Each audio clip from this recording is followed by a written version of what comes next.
تتنزل علیہم الملائکہ، پھر اللہ تعالیٰ ملائکہ کا نزول فرماتے ہیں، کس لیے؟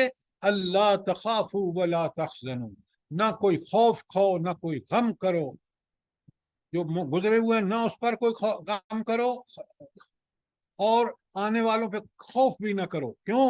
تم نے رب اللہ کہا ہے، تم نے اس پر استقامت اختیار کی ہے، تو یہ ہے انعام اللہ کا کہ ملائکہ کا نزول، اللہ تخافوا، خوف مت کرو، ولا تحزنوا، غم مت کرو، وَأَبْشِرُوا بِالْجَنَّةِ الَّتِي كُنْتُمْ تُوعَدُونَ، اور تمہیں بشارت ہے اس جنت کی جس کا تم سے وعدہ کیا جا رہا ہے۔ اس پر ان کو آیت پر عین الیقین ہوتا ہے انبیاء کو، اور جو مومنین صادقین ہیں بالکل ان کو بھی اللہ تعالیٰ یہی کچھ عطا فرماتا ہے۔ یہ ہے کامل ایمان اور یہ ہیں بشارتیں مومنوں کے لیے۔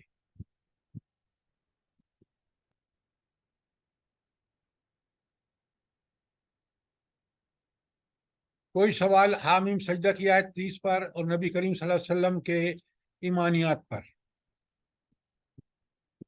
اب بالکل یہی بات خود نبی کریم صلی اللہ علیہ وسلم اپنے فرمان میں فرما رہے ہیں۔ سفیان بن عبداللہ ثقفی نے کہا کہ رسول اللہ صلی اللہ علیہ وسلم سے گزارش کی کہ یا رسول اللہ، مجھے ایک ایسی بات بتائیے کہ پھر اس کے بعد مجھے کسی اور سے سوال کرنے کی ضرورت ہی نہ رہے۔ ایسا سوال، ایسا مجھے جواب دیجئے کہ پھر آپ نے کیا فرمایا؟ قل آمنت باللہ۔ ہائے ہائے، 4 الفاظ ہیں، آپ دیکھیں، کبھی سوچیں، جان ہے پوری اس آیت کو کوزک میں دریا بن کے نبی کریم صلی اللہ علیہ وسلم نے آمنت باللہ، میں اللہ پر ایمان لایا، یہ کہنے کے بعد کیا کر؟ ثم مستقم، پھر جم جا اس پر، ڈٹ جا اس پر۔ یہ ہے دین، یہ ہے ایمان، اور یہ ہے نبی کریم صلی اللہ علیہ وسلم کا ایمان۔ اب آپ بڑے غور سے سورہ احزاب کی آیت کو دیکھیں، ہم پڑھ کے گزر جاتے ہیں، قرآن کہتا ہے غور و فکر کرو، فلا یتدبرون القرآن ام علی قلوب اقفالها، کیا بات اللہ نے فرمائی ہے، لقد کان لکم فی رسول اللہ اسوۃ حسنہ، تمہارے لیے بہترین نمونہ جو ہیں، بہترین رول ماڈل اللہ تعالیٰ کے رسول کا اسوہ حسنہ ہے۔ لیکن یہ کس آدمی کو ملے گا؟ یہ اسوہ حسنہ پہ عمل کرنا کس کے لیے آسان ہوگا؟ جلدی بتائیں۔ جس کے اندر پکا سچا ایمان ہوگا سر۔ سر جو آگے پڑھیں سر جو اس کی اپنی بات مت ٹھوکیں۔ سر جو اللہ کی طرف رجوع کرے گا اور آخرت کے یرجو، دن پر یقین رکھے گا، امید رکھے گا، رجوع نہیں، امیدیں اس سے وابستہ، یرجو کا مطلب امیدیں وابستہ کرے گا، یرجو اللہ، وہ اس کی امیدیں اللہ سے وابستہ ہوں، نمبر 1۔ نمبر 2، والیوم الآخر، اور آخرت کے اجر کا اس کی امیدیں ہوں، والیوم الآخر، وذکر اللہ کثیرا، اور اللہ تعالی ذکر اللہ کثیرا، اور اللہ تعالیٰ کا ذکر کثرت سے کرے۔ اس کا کیا مطلب ہے اللہ تعالیٰ کا ذکر کثرت سے کرے؟ جلدی بتائیں۔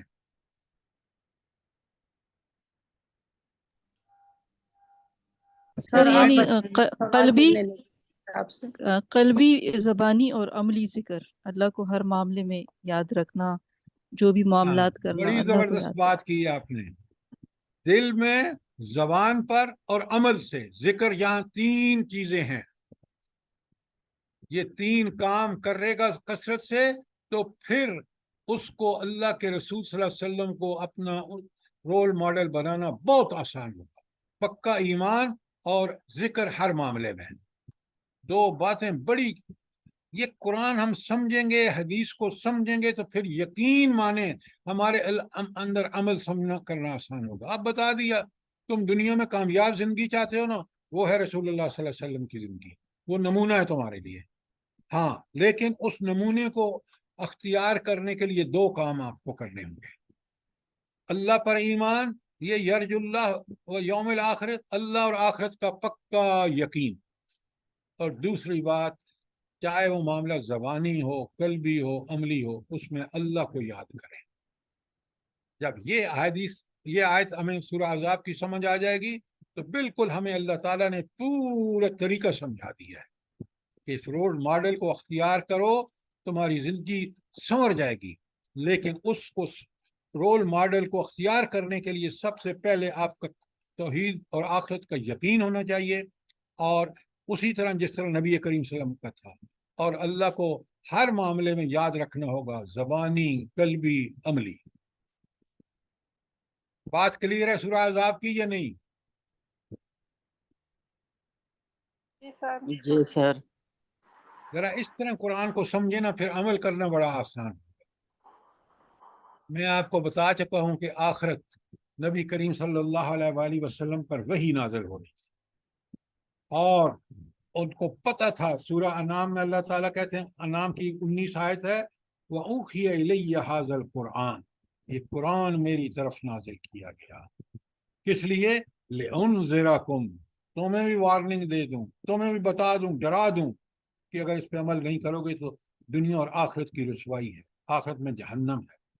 وَمَن بَلَغ، اور جس کسی کو پہنچے، یہ قرآن ہم تک پہنچ گیا، اب ہمارا کام ہے کہ ہم اسی وحی کے ذریعے اپنی اصلاح کریں، قرآن و سنت کے ذریعے۔ یہ سورہ انعام کی جو آیت 50 ہے، لکھیں، بڑی زبردست ہے۔ ان اتبع الا ما یوحی الی، میں تو صرف اس وحی کی پیروی کرتا ہوں جو میرے اوپر نازل کی گئی ہے۔ سارے دکھوں، غموں، تکلیفوں کا سبب کا علاج کیا ہے؟ قرآن و سنت، وحی ربانی۔ اور اس لیے نبی کریم صلی اللہ علیہ وآلہ وسلم فرما رہے ہیں، ان اتبع الا ما یوحی الی، میں تو صرف اس کی پیروی کرتے ہیں جو میری طرف وحی کی گئی ہے۔ قل هل يستوي الأعمى والبصير، اللہ اکبر۔ اللہ تعالیٰ کہتے ہیں، پوچھو ذرا ان سے کہ اندھا اور بینا برابر ہو سکتے ہیں؟ اندھا اور دیکھنے والا برابر ہو سکتے ہیں؟ یا اندھا اور دیکھنے والوں سے کیا مراد ہے؟ جلدی بتائیں۔ ایمان والا اور کی روشنی میں چلتا ہے وہ بینا ہے، اور جو قرآن و سنت سے دور رہتا ہے وہ نابینا ہے، نہیں دیکھنے میں۔ جو قرآن وحی کی روشنی میں زندگی گزار رہا ہے وہ بینا ہے، وہ بالکل اس کو روشن ہے صراط مستقیم، اور جو اس سے ہٹا ہوا ہے وہ اندھا ہے، وہ ٹامک ٹوئیاں مار رہا ہے، وہ کبھی مال کے پیچھے بھاگتا ہے، پچی اولاد کے پیچھے بھاگتا ہے، کبھی دنیا کے پیچھے بھاگتا ہے، کبھی خواہشات کے پیچھے، وہ اندھوں کی طرح کبھی ادھر کبھی ادھر۔ یہ ہے اس کا مطلب۔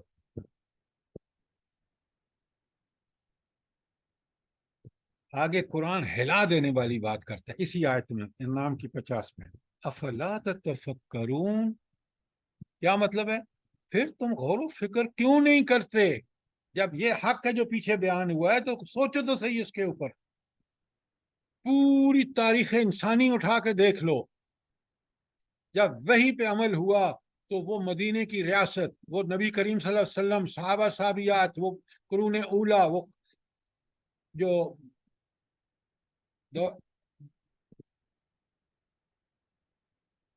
خلفائے راشدین کا دور ہے، ذرا دیکھو تو صحیح وہاں۔ آج اپنے ان عقائد کو دیکھو، یہ اندھوں کی چیزیں ہیں جس پہ چل کے تم آج گڑے میں گر چکے ہو۔ تمہیں آج طاغوت کی چیزیں بہت اچھی لگتی ہیں، وہی تمہیں اچھی نہیں لگتی کیونکہ تمہارا ایمان نہیں ہے اس پر۔ سیرت پڑھنے والوں، سیرت کے مطابق زندگی ڈھال لو، دنیا اور آخرت کی بھلائیاں ہیں۔ اس رول ماڈل سے ہٹو گے تو تم اندھے ہو۔ تاریخ بتا رہی ہے، خود تمہاری اپنی زندگیاں اس پہ گواہ ہیں۔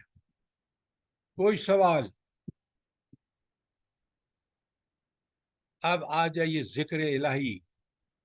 آخر میں آپ دیکھ رہے ہیں جب آپ کا دل اللہ کی یاد سے اور آپ کی زبان اللہ تعالیٰ کے ذکر سے غافل نہ ہو، اٹھتے بیٹھتے چلتے پھرتے کھاتے پیتے جاگتے پہنتے اوڑھتے ہر حال میں ہر وقت اللہ کا ذکر اور اس کی حمد و ثنا زبان مبارک پر جاری رہتی تھی. یہ تھا نبی کریم صلی اللہ علیہ وآلہ وسلم کا حال. اب ہم اپنا اس آئینے میں دیکھ لیں کہ ہم وہ ساری دعائیں یاد ہیں جو یہ ان مواقع پر نبی کریم صلی اللہ علیہ وسلم مانگا کرتے تھے، اور وہ ہم ان کو پڑھتے ہیں. پھر ہمیں اللہ تعالیٰ کا ذکر ہر معاملے میں بھی یاد رہے گا. کوئی سوال؟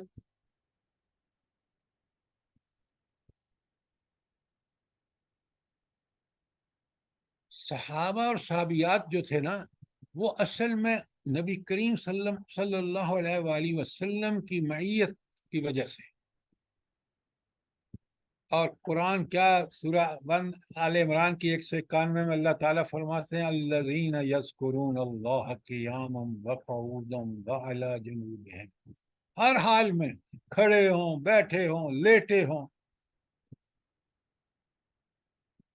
آپ جب نیند سے اٹھیں تو آٹومیٹیکلی آپ کا یہ طرز ہونا چاہیے کہ اللہ کا ذکر فوراً آپ کی زبان پہ.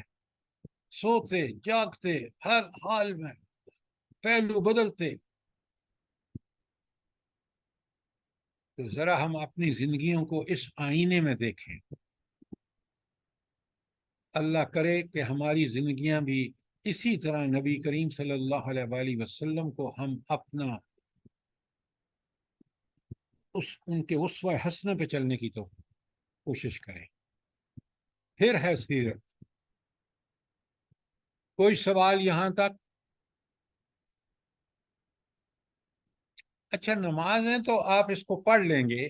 میرے پہلے ایک سوال کا جواب دیجئے. سب سے اہم چیز دین میں اعمال کے حوالے سے، بلکہ اعمال صالح کے حوالے سے سب سے پہلی چیز کیا اہم ہے؟ صرف جواب نہیں دینا اس کا، پھر کون کا بھی جواب دینا ہے.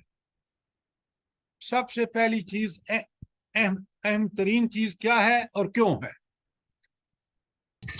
سر نماز ہے، کیونکہ کفر اور ایمان میں فرق کرنے والی چیز نماز بتائی گئی ہے. میں نے عمل کے عملی حوالے سے بتائیے. یہ سب آپ نے رٹ رکھی ہیں چیزیں. سر اعلیٰ اخلاق ہے. نماز سارے دین کو آسان بنا دیتی ہے. 5 وقت جب آپ، یہ نماز ایسا عمل ہے جس میں آپ کا جسم، زبان، دل، دماغ، ہر چیز استعمال ہو رہی ہے، اور کوئی عبادت اس کے مثل نہیں ہے.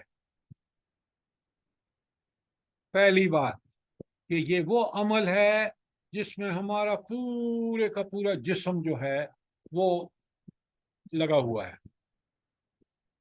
نمبر 2، اس میں ہم جب 5 وقت اللہ سے کہتے ہیں ایاک نعبد و ایاک نستعین، تو اس وقت اللہ تعالیٰ اب اخلاص سے جب کہہ رہے ہوتے ہیں تو اللہ تعالیٰ کی ہمارے ساتھ وہ تائید اور نصرت شامل ہو جاتی ہے، کیونکہ ہم اسی سے مانگ رہے ہیں. ہم توحید کی انتہا اللہ تعالیٰ کے سامنے بیان کر رہے ہیں. تو اس لیے یہ نماز ہمارے اخلاق کو درست کرتی ہے. ان الصلاۃ تنہی عن الفحشاء والمنکر. کبھی آپ نے اپنی نماز کے ان اثرات کو اپنے اوپر دیکھا ہے؟ ہم تو کمپیئر کرتے ہیں ان لوگوں سے جو نماز نہیں پڑھ رہے، وہ تو کفر کر رہے ہیں، ان کا ہمارا کیا مقابلہ ہے؟ ہمارا رول ماڈل نبی کریم صلی اللہ علیہ وآلہ وسلم ہے. کیا بات ہے! کبھی آپ نے سوچا ہے کہ آپ کہتے ہیں حضرت بلال رضی اللہ تعالی عنہ سے جب بھی پریشان ہوتے ہیں، بلال نماز پڑھ لے، 2 نفل پڑھ لے. اللہ سے ایسا تعلق، اللہ سے دعائیں مانگنے کے بعد ساری بات جو ہے، ساری پریشانی دور. کیوں؟ معاملہ اللہ کے حوالے. وَأُفَوِّضُ أَمْرِي إِلَى اللَّهِ إِنَّ اللَّهَ بَصِيرٌ بِالْعِبَادِ. میں اپنے سارے معاملات اللہ کو کے حوالے کرتا ہوں، کیونکہ وہ میرے حال سے سب سے اچھا واقف ہے۔ یہ ہمارا حال؟ بتائیں نا، پریشانیاں لے کے بیٹھ جاتے ہیں، رونا روتے رہتے ہیں مہینوں، گھنٹوں، ہفتوں، دنوں، اور کبھی نہیں سوچتے کہ کریں نا اس کے حوالے تو راستہ نکالے گا، وہ ہمیں ہدایت عطا فرمائے گا۔ ہیں ہماری نمازیں ایسی؟ بتائیے۔ سر ہمارے نمازیں تو ایسی ہیں، جب پریشانی ہوتی ہے تو وہ فوراً نماز بھی چھوڑ دیتے ہیں، کہتے ہیں بس پریشانی ہے رہنے دو۔ ہمارے بالکل آپ نے ٹھیک کہا، بالکل آپ نے ٹھیک کہا۔ ذرا سوچیں، پہلے سوچیں آپ، ہم بالکل نبی کریم صلی اللہ علیہ وسلم کو ذرا سوچیں، وہ ہستی جو مدینے میں حکمران ہے، وہ ہستی جو 70 جنگیں لڑنے والا فوجی چیف، آرمی چیف ہے، وہ ہستی جو چیف جسٹس ہے مدینے کی سربراہ کی، وہ اس کو 8 نمازوں کا وقت ہے، اور ہمیں وہ 5 فرض نمازیں بھی پڑھنی مشکل ہیں۔ سوچیں تو صحیح، سوچیں تو صحیح۔ اللہ نے ایسے ہی نہیں فرما دیا کہ لَقَدْ كَانَ لَكُمْ فِي رَسُولِ اللَّهِ أُسْوَةٌ حَسَنَةٌ۔ سوچیں ذرا، 1000 دفعہ سوچیں۔ ایمان اسی لیے اللہ نے فرمایا کہ تمہارے لیے بہترین نمونہ جو ہے وہ صرف اور صرف اللہ تعالیٰ کے رسول صلی اللہ علیہ وسلم ہے۔ ٹھیک ہے، بات سمجھ آئی نہیں؟ جی سر بالکل۔ اچھا، اب عبادات میں آپ دیکھیں روزہ کیسا تھا نبی کریم صلی اللہ علیہ وسلم۔ کبھی آپ نے سوچا ہے کہ روزے کا ذکر ایک دفعہ قرآن میں آیا ہے، سورہ بقرہ میں، اور وہ روزے کی فرضیت اور قرآن کا نزول اور قرآن کی کچھ صفات بیان ہوئی ہے، لیکن وہاں ایک جو سب سے بڑی چیز ہے اس پورے رکوع میں کہ روزہ پیدا کیا کرتا ہے، تقوی۔ اور تقوی کیا ہے؟ تقوی کیا ہے؟ سر اللہ کی نافرمانی سے بچنا۔ ہر طرح کے گناہوں کو چھوڑ کر ہر قسم اللہ تعالیٰ کی بتائی نیکی کے مطابق عمل کرنا۔ گناہوں کو یہی چھوڑنا سب سے تقوی جو پیدا ہو گیا، اور تقوی میں ہم نے ترقی کرتے چلے گئے، یہی قرآن کا بھی مقصد ہے، یہ نبی کریم صلی اللہ علیہ وسلم کی بعثت کا بھی مقصد ہے۔ اور میں نے آیتیں پڑھ کے سنائی آپ کو کہ سوائے متقی کے جنت میں کوئی نہیں جائے گا۔ اعدت للمتقین، یہ جنت تیار ہی متقین کے لیے کی ہے۔ سورہ اس میں آخری پارے کی جو پہلی سورت ہے سورہ نبا، ان للمتقین مفازا حدائق وعنابا وکواعب اترابا وقاسا دہاقا۔ پڑھیں ذرا، جی سر۔ لا 65 سے زیادہ مرتبہ اللہ تعالیٰ نے فرمایا واتقوا اللہ، تقوی اختیار کرو۔ اسی کے لیے قرآن نازل ہوا، اسی کے لیے انبیاء بھیجے گئے۔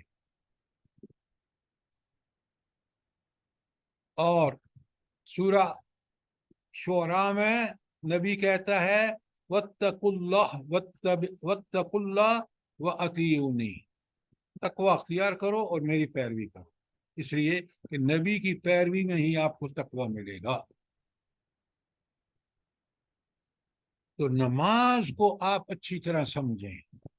اب آگے زکوٰۃ اور خیرات۔ اچھا، بار بار قرآن جہاں بھی نماز کا ذکر آیا ہے وہاں کس کا ذکر آیا ہے؟ زکوٰۃ کا، انفاق کا۔ انفاق کا مطلب ہے جنرل خرچ ہے، اور زکوٰۃ اس کی ایک قسم ہے جو سال کے آخر میں آپ اپنے مال کو پاک کرنے کے لیے نکالتے ہیں۔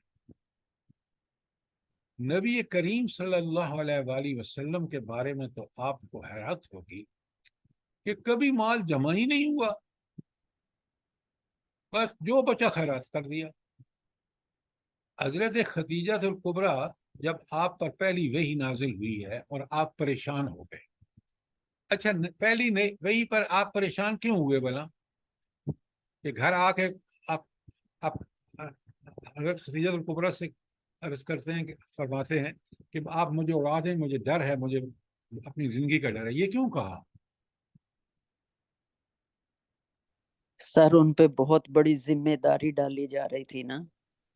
یہی چیزیں ہیں، آپ غور نہیں کرتے، کسی سے پوچھتے نہیں ہیں. اللہ تعالیٰ دیکھیں قرآن کی یہ بات اس لیے سب سے زیادہ پریشان تھے کہ ایک فرشت نوری اور ایک خاکی کی ملاقات ہوئی تھی پہلی.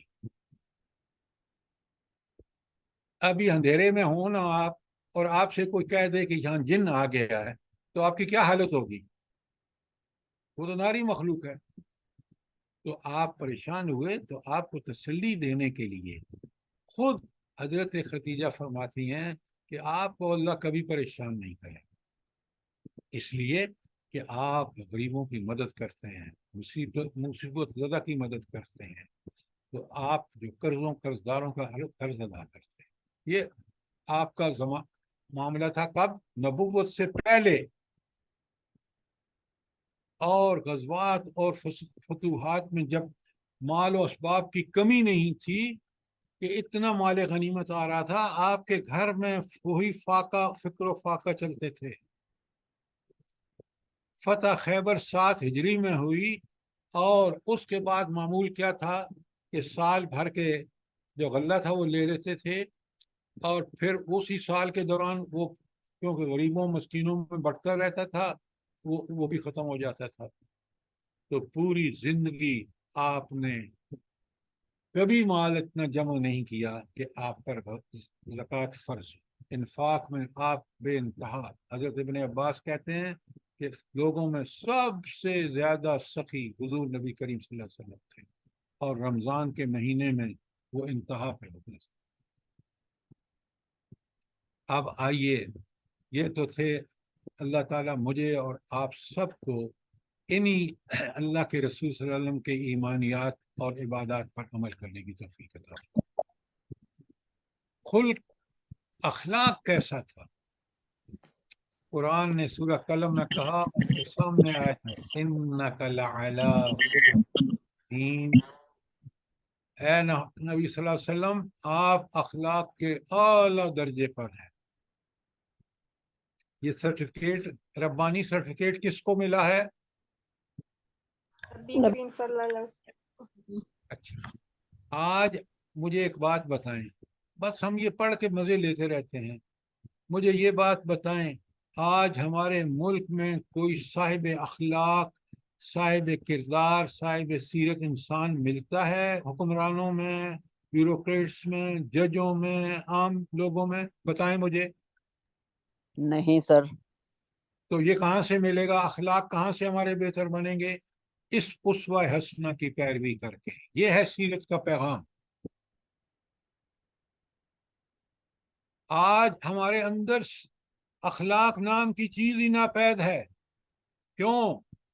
یہ ہے قصور ہمارا کہ ہم نے وہ ہستی جس کو رب نے ہمارے لیے رول ماڈل بنایا، اس کا اخلاق اعلیٰ درجے کا، اس کو ہم نے چھوڑ دیا. سوچیں، 1000 دفعہ سوچیں کہ اس نبی اور اس قرآن کو چھوڑ کر ہم دنیا میں عزت پائیں گے؟ سر صرف نعتیں پڑھ کے اور بتیاں لگا کے تو ہم فرض پورا کر لیتے ہیں. اب یہ بالکل ڈاکٹر صاحبہ آپ نے ٹھیک فرمایا، لیکن مجھے یہ بتائیں، سب سے زیادہ محبت تو اللہ کے رسول صلی اللہ علیہ وسلم سے صحابہ کو تھی، صحابیات کو تھی. کبھی انہوں نے یہ حرکت کی ہے؟ انہوں نے تو اتباع کی ہے. ہاں، اتباع کی ہے تو اس کا پھل بھی پا لیا.